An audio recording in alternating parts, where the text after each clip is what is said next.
Xiaomi 12T. HP ini ya, pas Xiaomi 13T keluar, harganya lumayan turun, 2 jutaan.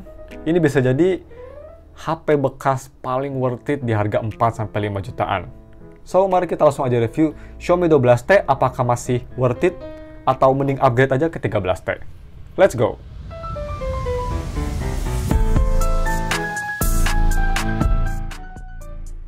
Halo guys, nama gue Sam dari StepTech, dan ya mari kita langsung aja review Xiaomi 12T.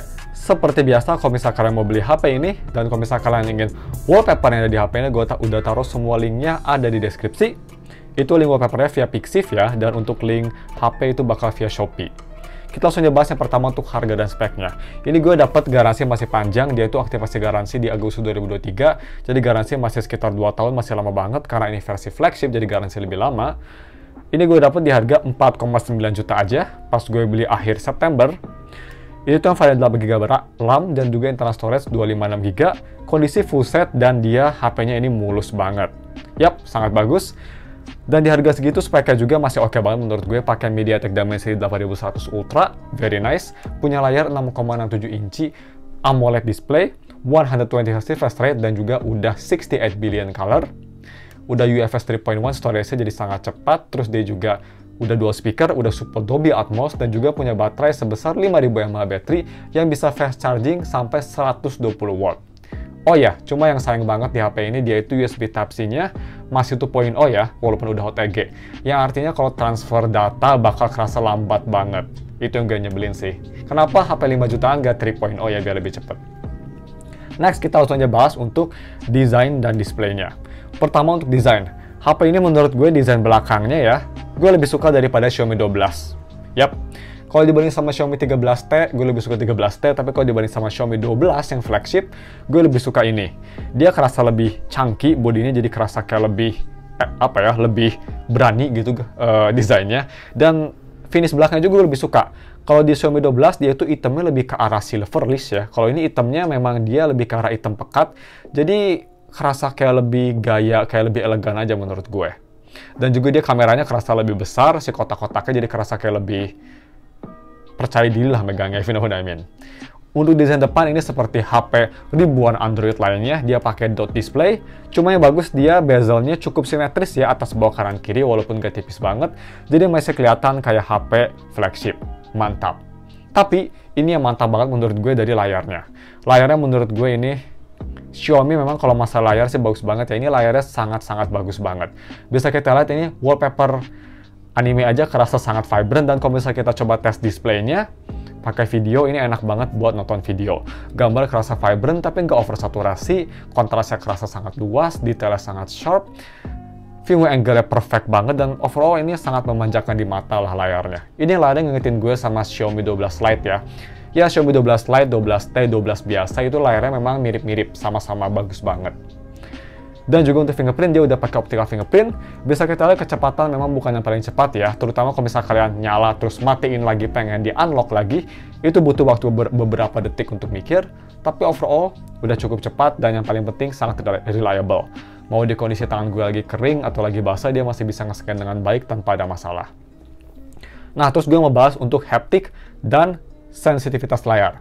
Pertama, sensitivitas layar ini nggak ada masalah sama sekali. Layar kerasa sangat responsif, enak dipakai. Dan untuk haptiknya, mantap banget. Ini di harga 4 jutaan kayaknya the best deh. Ini haptiknya pretty much gue bisa bilang flagship level. Dipakai ngetik keyboard itu kerasa bulat dan feedbacknya kerasa banget, sangat enak. Gak ada sama sekali kedengaran suara-suara geter-geter gitu, gak ada sama sekali. Sangat enak, dan juga kalau misalnya kita buka HP-nya, kunci HP-nya, nyalain matiin control center, itu semua ada haptiknya yang nambahin experience premiumnya. Nice Xiaomi. Dan yang terakhir untuk visibilitas di bawah sinar matahari. Memang kalau bisa dibandingin sama Xiaomi 13T, HP ini hanya bisa sampai 900 nit untuk peak brightness-nya. Sedangkan 13T bisa sampai 2000 lebih ya. Yang artinya kalau bisa di bawah sinar matahari, bisa kita lihat masih cukup bagus ya. Ini masih lumayan kelihatan, tapi memang nggak seterang kayak di iPhone atau di Xiaomi 13T. Tapi overall sih ini masih sangat usable, dan gue nggak ada masalah sama sekali. Di kondisi terik matahari terang sekalipun masih oke. Itu luxnya di 35.000 masih oke banget. Moving on ke audio quality-nya. Ini yang menurut gue sayang banget. Karena ini HP lumayan tebal ya, karena baterai yang tebal. Kenapa dia nggak dikasih headphone jack? Karena dia kualitas audio via 3.5mm to USB Type-C-nya enak banget. Pakai Dolby Atmos nyala, ini suara memang sangat enak. Gue coba pakai headphone IEM Truth Ear Zero Project Red yang punya sound signature balance dengan sedikit warm.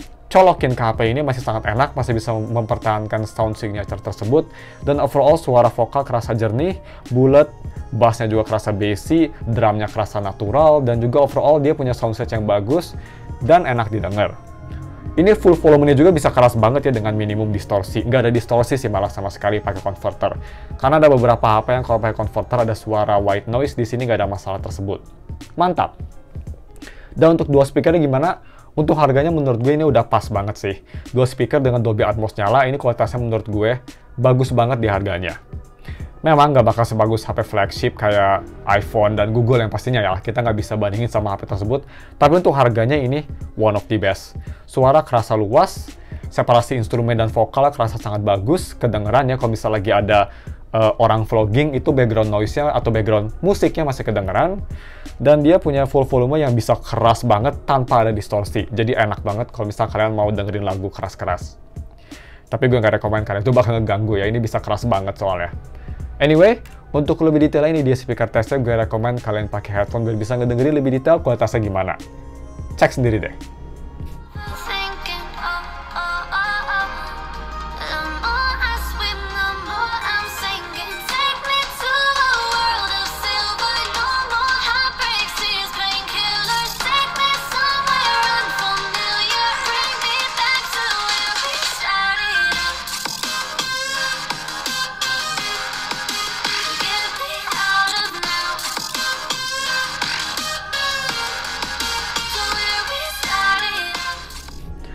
Oke, mari kita moving on ke kamera quality-nya.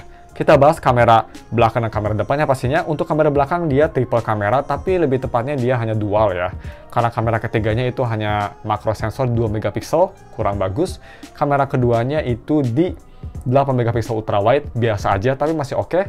Dan kamera utamanya ini yang star of the show-nya, 108 megapiksel yang udah ada optical image stabilization, sedangkan kamera depan ini di 20 megapiksel tapi hanya bisa nge-record sampai resolusi 1080p 60 fps. Sama dengan main kameranya juga, ini hanya bisa sampai 4K 30 aja.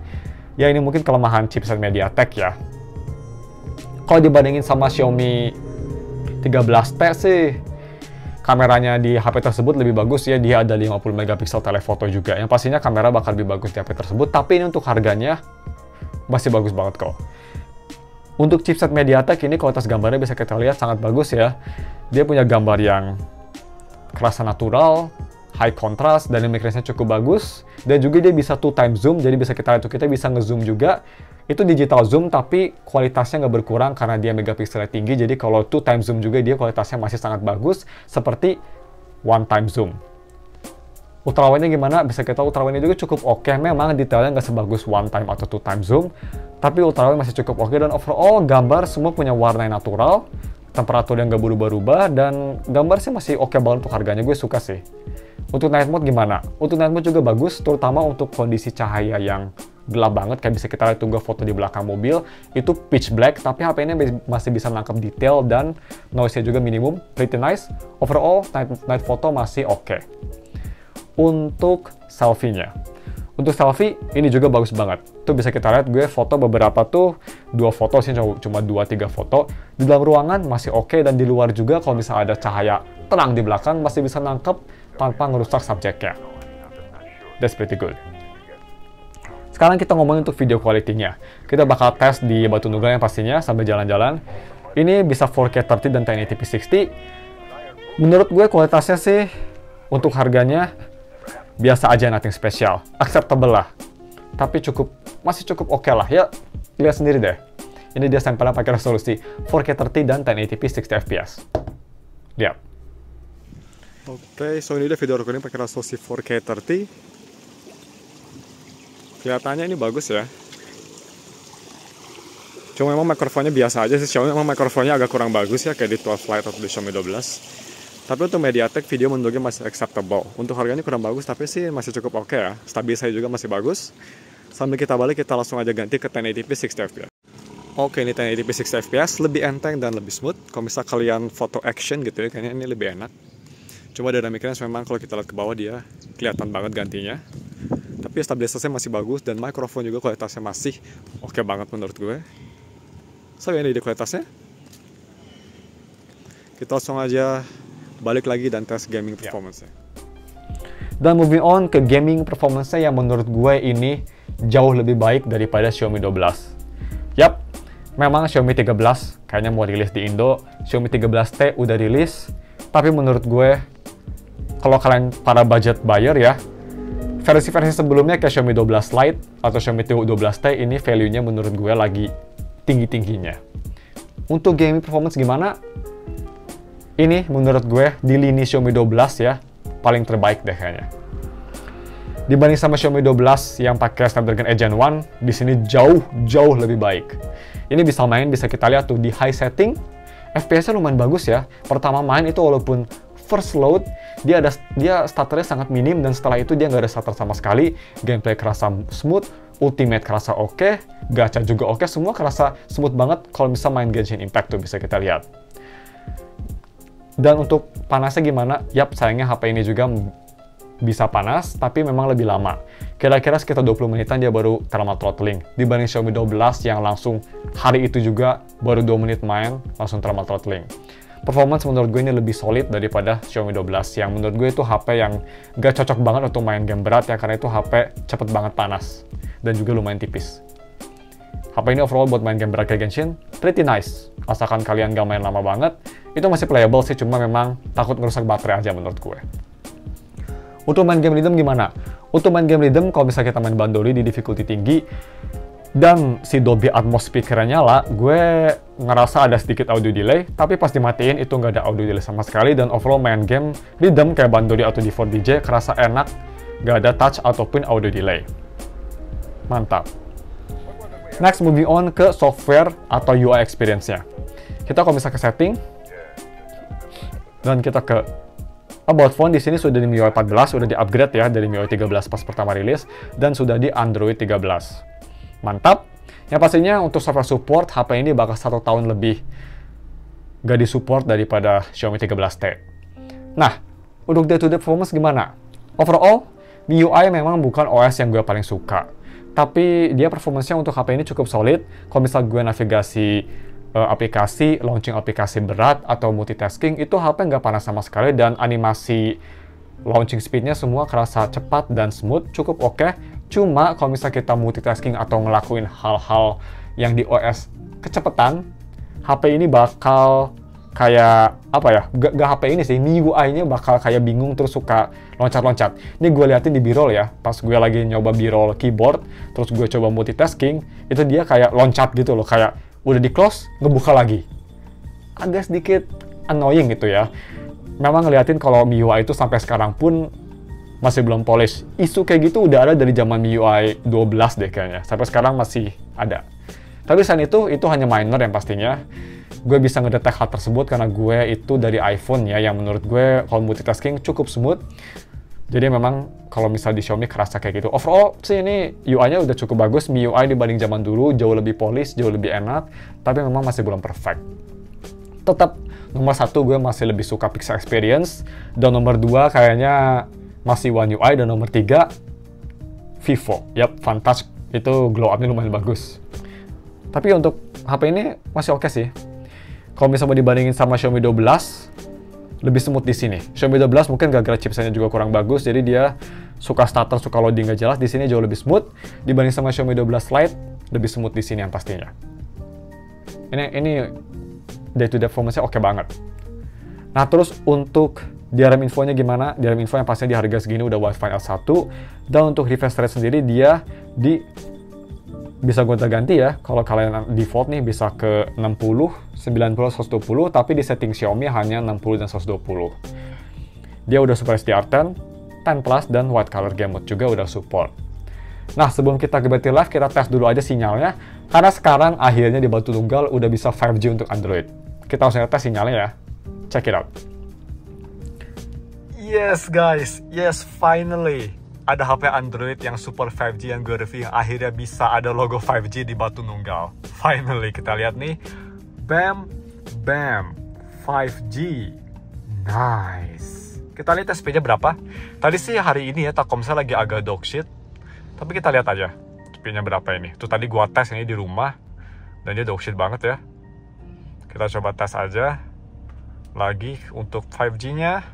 Come on, Unpad. Give me something good. Shush. Akhirnya guys. Again, gue nggak tahu apakah dari semua, kayaknya gue udah nge-review sekitar 10 lebih Android yang super 5G. Ini HP pertama yang bener-bener bisa nyentuh 5G statusnya di batu nunggal.